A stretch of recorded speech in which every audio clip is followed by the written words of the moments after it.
It was originally the longest living ice phoenix in the world, its cultivation already reaching a level where it could disregard causality and sever the cycle of reincarnation. Yet now, it was treating a broken sword, one that no one would even glance at if thrown on the street, as if it were a rare treasure. The reason was simple: this broken sword was the remnant of your simulated reincarnation hundreds of years ago. You had saved it from the brink of death and taught it how to cultivate. But during an ambush by the 9 saints, you vanished before its eyes. From that moment on, the young girl had only one thought: to travel across countless realms and gather the scattered fragments of the broken sword. Now, as she gazed at the broken sword before her, her thoughts drifted back to the beginning of the story. The most powerful figures of the 5 sacred lands and the 4 great seas were all saints, beings capable of overturning heaven and earth. Beneath them, all others were mere ants. In this world, you became an immobile, incomplete immortal sword. The celestial phenomenon accompanying your emergence aroused the greed of the saints. Yet no one knew your whereabouts. Only one saint, skilled in divination, sensed a faint trace of bloodlust in the forbidden forest to the northwest. Sensing the primordial breath of an immortal within you,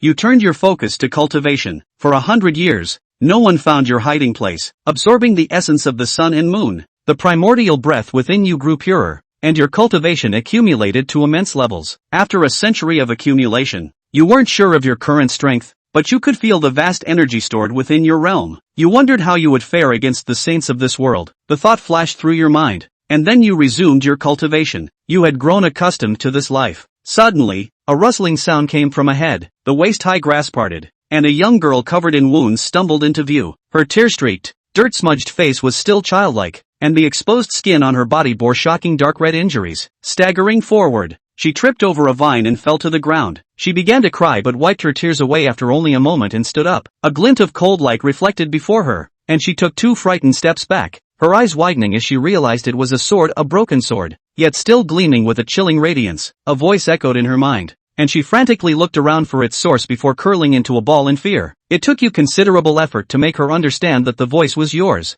"Mr. Broken Sword?" she asked timidly. You clicked your tongue, feeling as though the little girl was insulting you. Trembling, she pulled out the broken sword, nearly as tall as herself, and led you to a stream. The babbling water flowed downward as she carefully rinsed the mud-caked blade, swaying it back and forth in the water. Once the dirt was washed away, she used the tattered sleeve of her robe to wipe the droplets from the sword. Perhaps due to nervousness or the difficulty of polishing a sword as long as she was tall, blood from the wound on her temple mixed with sweat and dripped onto the blade, forging a faint, intangible connection between you. "You're quite meticulous, little one," you remarked lazily. "You'll be the one to take me away from here." She nodded vaguely, clutching the clean sword in both arms as she walked into the ancient forest. The cold blade pressed against her chest, yet it seemed to emanate a trace of warmth. At least she wasn't alone anymore. The forest, once a place that seemed ready to devour her, no longer felt quite so terrifying. On the journey, you learned that the little girl's name was Ling. The girl named Ling formed a contract with you, becoming your sword wielder. The sword wielder contract was not one of ownership to you. She was merely a user. Ling quickly grew accustomed to your presence, clutching you tightly in her arms, afraid you might abandon her. She carried you into the ancient forest, her leg wounds making each step agonizing, the gashes on her back deep enough to reveal bone. You didn't know how they were inflicted, nor did you ask, silently channeling energy to ease her pain. Though it couldn't fully heal her, it at least alleviated some of her suffering. Perhaps sensing the relief, the furrow in her brow gradually softened. Gradually, she began to realize that holding you brought her comfort, and her fear lessened. "See that herb? Pluck it, chew it into a paste, and mix it with saliva to apply on your wounds." Ling obeyed, but the moment the herbal paste touched her wounds, the searing pain nearly made her pass out. Just before losing consciousness, she tightened her grip, ensuring the longsword was still in her arms before her eyes closed. As she drifted off, she faintly heard a sigh. When she awoke again,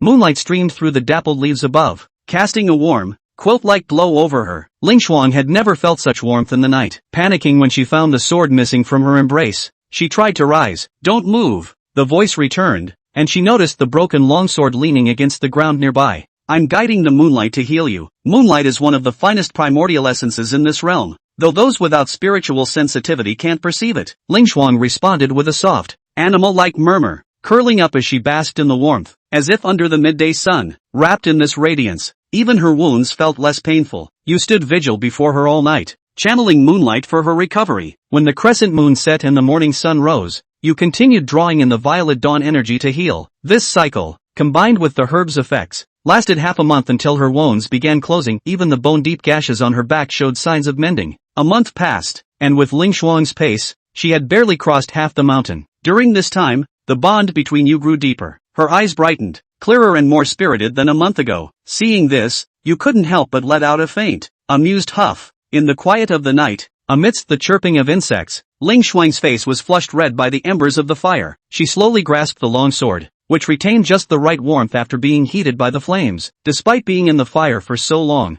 there wasn't a single trace of scorching on the sword. Broken sword is so warm, she murmured softly, but received no response. Her eyes dimmed slightly as she curled up on the ground. Even though the embers still held some warmth, it wasn't enough. Can I sleep holding broken sword tonight? She asked cautiously, like a pleading little animal. After a long silence, your voice finally sounded. What a hassle. With a soft thud, the sword that had been leaning against the ground toppled over, landing right in the girl's arms. Her eyes, which had held no hope, widened instantly as she gazed at the sword now so close to her. After a long moment, she smiled as if she had found a treasure. She hugged the sword tightly, resting her forehead against the hilt, closing her eyes with a secretive, delighted smile. It was the most peaceful sleep she had in countless days and nights. The warmth from the sword flowed endlessly into her, no cold, no howling spirits, no fear of whether she'd see the next sunrise. Hearing the steady, deep breaths beside you, you couldn't help but scoff inwardly. As the night wind blew, the sword's warmth gradually faded, but a layer of moonlight quietly enveloped the small figure holding the sword. Guided by the sword, the moonlight eagerly seeped into her tiny body, and that lingering warmth never faded. When the morning sun rose the next day, Ling Shuang rubbed her sleepy eyes, only to find the long sword in her arms already standing upright. A brusque voice rang out, you still have a long way to go. But she seemed unfazed, the lingering warmth still in her embrace. Though the warmth slowly faded, it grew clearer in her heart. The moment before sunrise had once been her greatest fear, the hardest time to endure. Now, she no longer feared it. She stood up, holding the sword, her small figure stepping steadily into the dense, ancient forest. Over the next 3 years, her dependence on you grew day by day, inseparable, never letting go of the sword. The constant closeness, day and night, allowed the twin paths to take effect. Your absorption of the world's essence accelerated several-fold, and you could sense this trend was still rising now. A single month of cultivation equaled 3 months in the past. Ling Shuang's innate talent also quietly transformed. You weren't sure what her original constitution had been like, but now it was refined to perfection, without a trace of impurity, undoubtedly making her a peerless genius in cultivation. You taught her how to draw on the world's essence, absorb the purest primordial energy, and instructed her in the sword techniques you knew,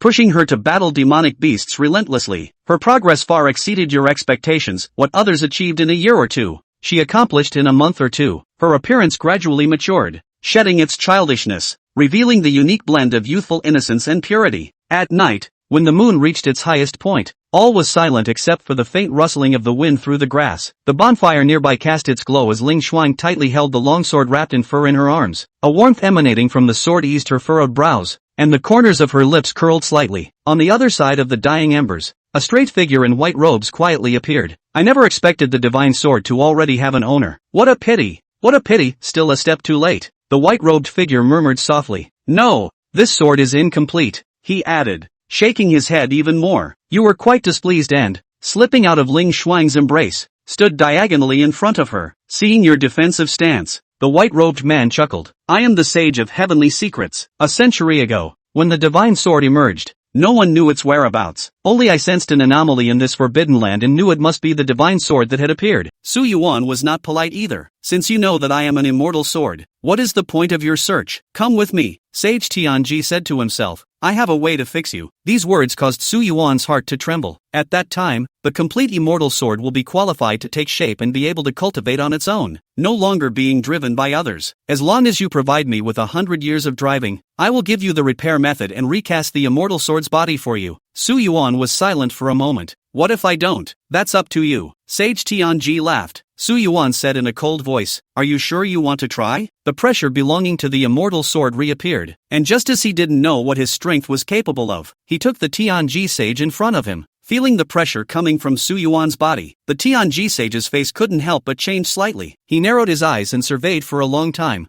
So, a trace of the breath of the opening of the heavens is beside him, but he is qualified to say such words. But immediately afterward he smiled and shook his head. But you are a defective sword body, and once the breath of opening heaven is utilized, it will begin to leak out in a steady stream. The breath of opening heaven is the origin of what makes you an immortal sword, and without it, you will then turn into a mediocre and unimpressive crippled sword, not much different from scrap iron, the kind that no one would ask for even if you threw it to a blacksmith store. Su Yuan lapsed into silence again. Sage Tian Ji smiled with an air of determination, but after the silence, I do have only one chance, but you only have one life too, don't you? Sage Tian Ji's smile froze on his face. He didn't expect Su Yuan to be so determined. He looked deeply at Su Yuan and realized that this time he was destined to return empty-handed. Sage Tian Ji's eyes turned again from Su Yuan to Ling Frost, who was curled up after him. The pinch seemed to see something. Before leaving, he suddenly smiled meaningfully. He spoke the answer to the complementary immortal sword directly. If the immortal sword has a deficiency, the devouring spirit can fill it. That girl is the last clan member of the Ice Spirit Phoenix bloodline, and is the place where the spirit of the entire Ice Spirit Phoenix bloodline is gathered. Once it is filled, you will have no more drawbacks. Sage Tian Ji disappeared after he finished speaking. Only Su Yuan was left standing in place, deep in thought. You don't know the truth of the words of the Sage of Heavenly Weapons, and you are very skeptical about the usefulness of the completion method, which you have hidden in your heart and have not revealed. Chapter 5, when the character is really weak. But you know about Ling Frost's life. It also makes sense why a child could walk into this forbidden place in the first place while having so many horrible wounds on his body. It is true that, as Tian Ji Sage said, this place is not populated. All the horrible demonic creatures, that broken-armed ape in the outside world is also the existence of a dominant party, is indeed a forbidden land. You try to train Ling Frost as usual, but recalling the words of Sage Tian Ji, you always feel heavy. She's the last of the Ice Phoenix bloodline, but she never mentioned it to you. That past is perhaps too much for her, but you know she certainly hasn't forgotten. She always looks in a distant direction from time to time, looking away. It's a far cry from the usual innocent smile. This night, Ling Frost's sleep was restless. She was trembling, and her lips kept chanting, tears emerging from the bottom of her eyes. No, don't,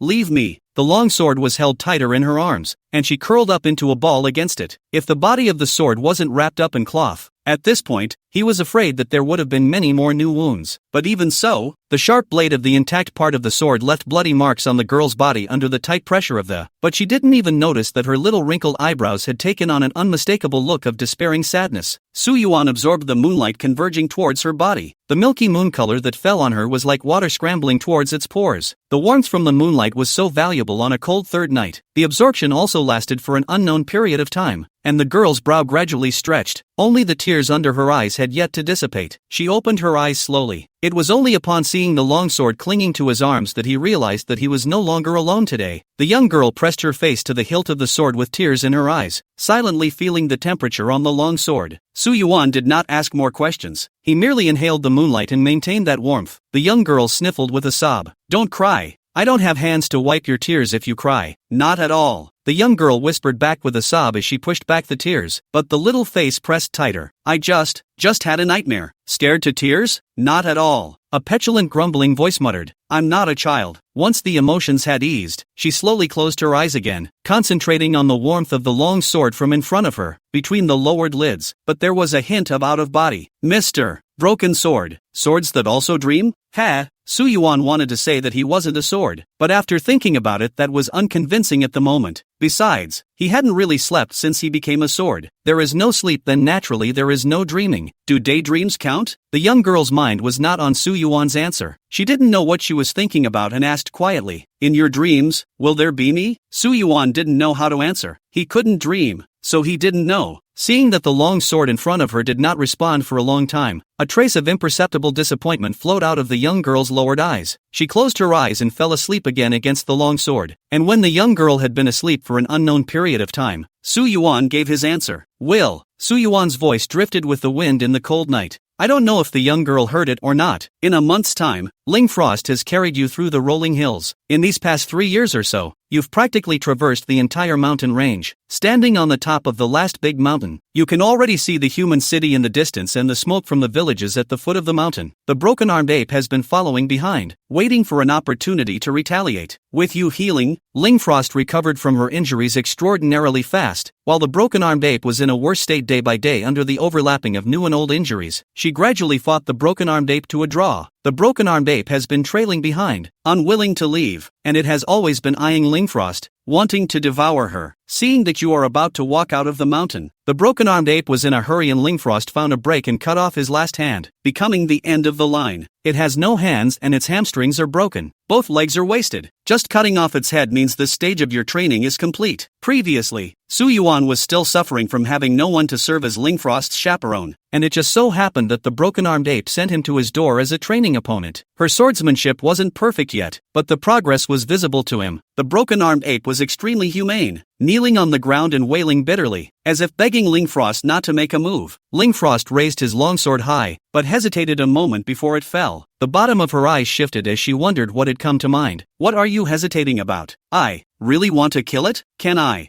Yuan just snorted coldly and didn't say anything. Lingfrost's eyes were lost in thought for a split second before he closed his eyes and his longsword fell heavily. Thud! The ape's head fell to the ground and rolled down the hill. Yuan sighed silently. Such a weak nature can be bad. You see the weakness of her nature, but she's still young enough to be corrected. It's just that the process of correction is not going to be easy. But then you think about her life, which is bound to be corrected. At your repeated request, Lingfrost cuts off the useful parts and fur of the broken-armed ape. The fur of the broken-armed ape is exceptionally tough, not messed up by the wind and not burned by the fire. It seems to be a good thing, but it is still easily cut off under the sharpness of the immortal sword. Ling Shuang went down the mountain holding the sword and the parcel made of ape skin. You've come to the nearest village down the mountain. The village is called Shiko Village. The people in the village were surprised by Ling Shuang's arrival, but seeing that she was alone, they took her in. A mother who raised a pair of children alone placed Lingfrost in her home. The pair of children are still only 7 or 8 years old, very curious about the new sister, surrounded her all day long. Lingfrost is still rather formal when she first arrives, and will help the eldest mother with her household chores while cultivating. When Dame saw that the cloth clothes Lingfrost was wearing were sewn with animal skins, which was very unattractive, but her daughter's clothes were too small for Lingfrost, so she split 2 clothes of the same color into one. The first time you saw Lingfrost wearing a colorful dress, a light aqua blue, with her hair pulled up in a bun, and her delicate fingers picking up the hanging strands of hair, seemingly aware that you're staring at her. Her cheeks redden and she schemes to one side of her face, shyness almost materializing in her half-closed eyes. Under the instruction of the elder lady, Lingfrost turned around in a long water-blue dress. The hem of the skirt gently swung up, undulating between the curve of the snowy calves is beautiful and attracts reverie. Lingfang gives the sharp claws of the broken-armed ape to the damsel in return for the long skirt. The next day, the eldest mother came back happily, saying that the sharp claws of the broken-armed ape had been sold for 30 taels of silver, and that she didn't have to worry about this year's expenses. Auntie has prepared a great meal for you. But after eating, Lingfrost noticed a sneaky figure outside. What person? Lingfrost made an excuse to go out, and with his sword in hand, he went to the back of the house to look for the sneaky figure. The man looked to be Lingfrost alone. The small body he didn't put in his eyes even if he was carrying a sword. Go away, little brat. Get out of the way. Lingfrost punched the man down by relying on his sword skills. The sword was right against his face, and the man didn't dare to make a move. I just smelled the scent and came over to check it out. No other thoughts. The sword on his face shifted. He panicked again and changed his words. I just wanted to steal some meat while I had the chance. I'm too hungry. Lingfrost had a few moments of faith. Seeing that the thief had been taught a lesson, she prepared to withdraw her sword. You shouldn't let him off so easily, Yuan said nonchalantly. Lingfrost was puzzled, and his grip on the sword became hesitant. So, I should. Just as she hesitated, the thief rolled over and took off in a huff. Watching the thief flee, Lingfrost hesitantly asked, can't we just kill him? Yuan didn't say anything more. On this day, Lingfrost was outside the village spitting out the innate aura of heaven and earth, and after finishing, he returned to the eldest mother's house but smelled a strong odor of blood. Auntie and her family, including their children, died at home. From the traces of the scene, the lady was trying her best to protect something and then she was hit on the forehead by a knife. The murderer, seeing that a human life had been caused, decided to kill the child who saw everything without doing anything else. Ling Shuang found the scattered carcass of the broken-armed ape in the arms of the damsel, and the rest had already been snatched along with the parcel. Lingfrost sat frozen by the door, staring blankly at everything, not knowing what to do. You didn't say a word to her. The murderer was caught by the village people in less than half a day. It was a couple of idle loafers in the village who didn't know who instigated them to say that there were still treasures in the house of the damsel, and at first they just planned to rob and sell them. They would share half of them, and only keep a little to block the mouth of the damsel's family, but they didn't want to make a scene of a death. Ling Shuang's package was retrieved and everything inside was still there. A new blue dress was recovered with the package, but the dress was stained with blood, and I don't know whose it was. The young girl was disoriented and never smiled again. She clutched her longsword and shrank into a ball, not knowing what to do. Yuan and the long sword naturally felt the bewilderment of the young girl, but he suppressed his desire to comfort. Instead, he spoke coldly. I told you, you shouldn't let him off easy. The young girl responded hollowly, but nothing could be said. Yuan snorted coldly. The slackers were dealt with privately by the group of angry villagers, and Ling left the village with the package. She left without a sound, as if she had never been here. She avoids the crowd and walks toward the wilderness, which is full of wild animals. Chapter 6, Standing Up. She walks in a daze. How she wants to hear your voice. You don't say a word. She's confused and helpless, and she wants to hear from you even if it's a rebuke. A white tiger rushes down the hill and pounces on her. She was so lost in thought that she stared straight at the white tiger rushing towards her, without a single reaction. Pick up the sword. Yuan's voice seemed to be without a trace of emotion, indifferent and grandiose. Ling suddenly felt incomparably aggravated the moment she heard the voice. Tears came back to her eyes. Pick up the sword. Your emotionless words reappear.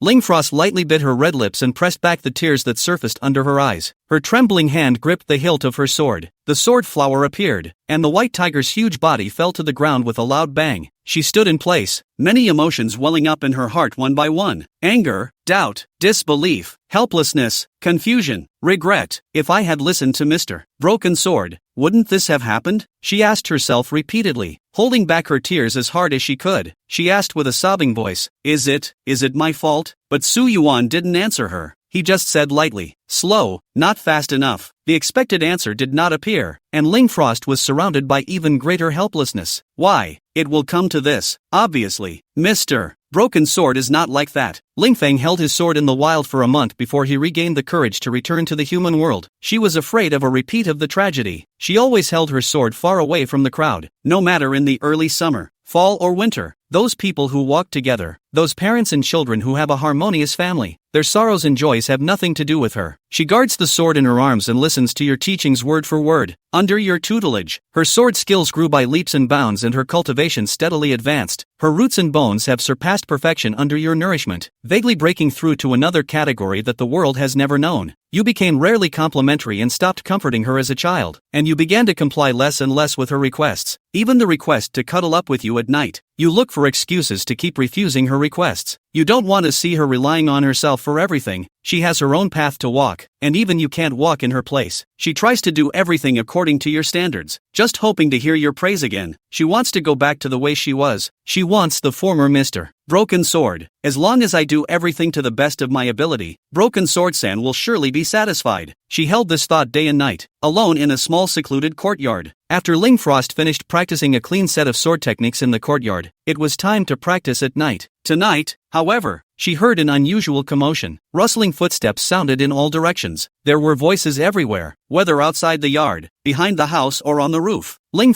was no longer a tender child, but the youthfulness on his face was hard to fade. Her face inevitably changed as she remembered something. These people are coming for me, she whispered, and to no one in particular. But there was no response either. It's as if they're not interested in that at all. The crook of her arm holding the sword tightened. The visitor was fierce. There were many people, and each of them was also a good person with the highest level of cultivation, especially the leader. Waving his hand could drive the aura of heaven and earth to attack together, and had already reached the point of external manifestation. Cultivation has always been from the inside out, and when the inside is cultivated to the extreme, it will begin to manifest itself externally, until he becomes a land god by waving his hand to fill rivers and seas and move mountains and rivers. The men moved in unison, were well trained, and were obviously prepared. The last clan member of the Ice Spirit Phoenix lineage.